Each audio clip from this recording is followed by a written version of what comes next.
เอากับสบายดีผู้ที่มักในสายลมเย็นเฮาเนาะมันนี่กับทั้งค่ายสายลมเย็นเฮากับ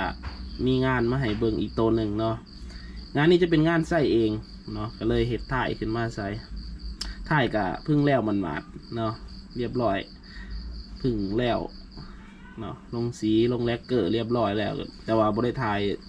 ขั้นตอนในการเฮ็ดในเบิ่งเนาะเอามีแต่มันแล้วก็จับมาให้ได้เบิ่งน้ำกันเป็นชุดM100เลยพี่น้อง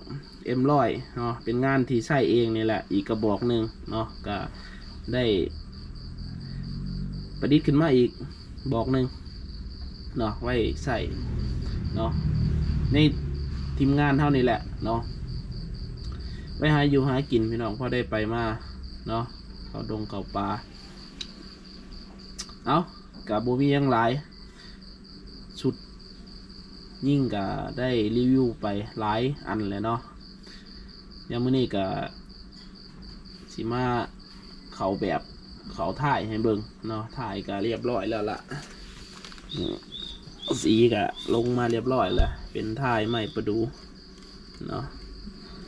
เป็นถ่ายไม้ประดูลายก็พอใช้ได้อยู่ก็เรียบร้อย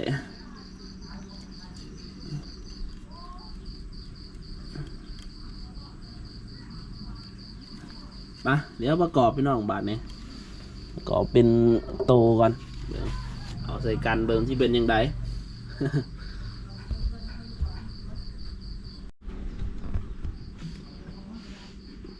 มีแต่น็อตตัวเดียวได้พี่น้องเนาะมีน็อตตัวเดียวที่ใส่ประกอบก็มีน็อตตัวเดียวตัวนี้หันออกมาตัวนี้เป็นตัวยืดไว้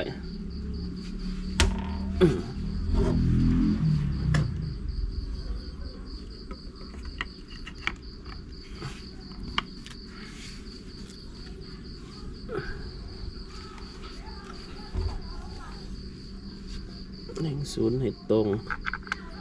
เขาจุดน็อตตัวเดียวคือว่าอยู่แน่นหนา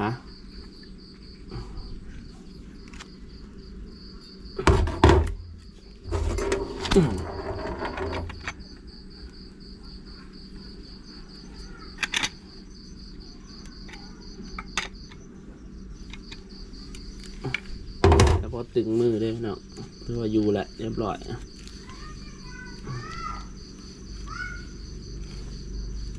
ตึงมือพออีกน้อยหนึ่งถือว่าโอเคเรียบร้อยแปลงล่างเรียบร้อยถือว่าเช็ดสมบูรณ์เนาะที่เหลือก็คือเหลือกล้องตากำลังมาเนาะเดี๋ยวก็สิใส่กล้องแล้วก็สิไปรีวิวกลุ่มให้เบิ่งเนาะเดี๋ยวถากล่องกันแป๊บหนึ่งเดี๋ยวกล่องมาคนแหละเดี๋ยวสิรีวิวให้พี่น้องได้เบิ่งน้ำกันตามน้ำกันเป็นยังไงเนาะเอา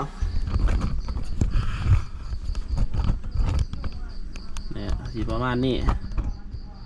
อันนี้คือสุดM100เนาะได้ออกหาอยู่หากิน เป็นงานใส่เองอีกตัวหนึ่งเนาะของทีมงานเรา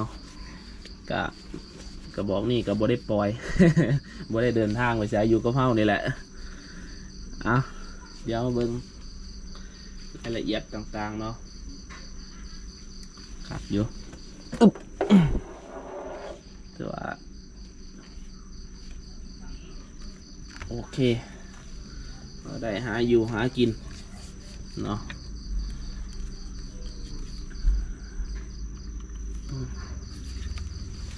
ถือว่าสมควรอยู่ได้พี่น้องไหมขัดอยู่ได้ก็ถือว่าสมควรเนาะความตรงอันนี้คือทั้งเทิงทั้งขางโอ้หนักอยู่ได้พี่น้องเลย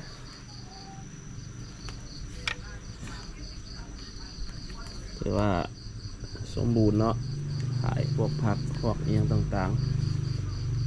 วันแหละเดี๋ยวกล่องมากก็สิได้ไปรีวิวกลุ่มให้เบิ่งร่วมกันเนาะ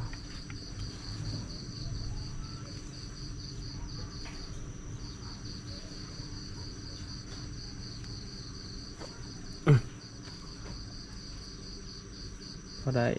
ออกหาอยู่หากินเอาถือว่าโอเคเนาะพี่น้องเนาะเอาสำหรับผู้ที่ตามใหม่เพิ่งมาเห็นคลิปเนาะก็จะอธิบายให้ฟังอีกสักบาทหนึ่ง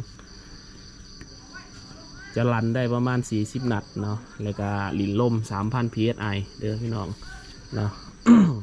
ขอบลำเล็กใส่ท่องเหลือง12เกี่ยวข้างใน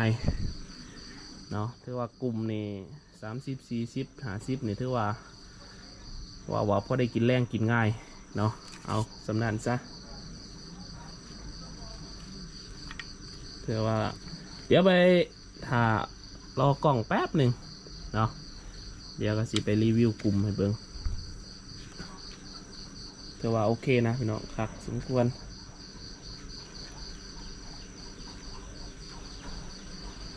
เอาไว้สำนีได้พี่น้องเลย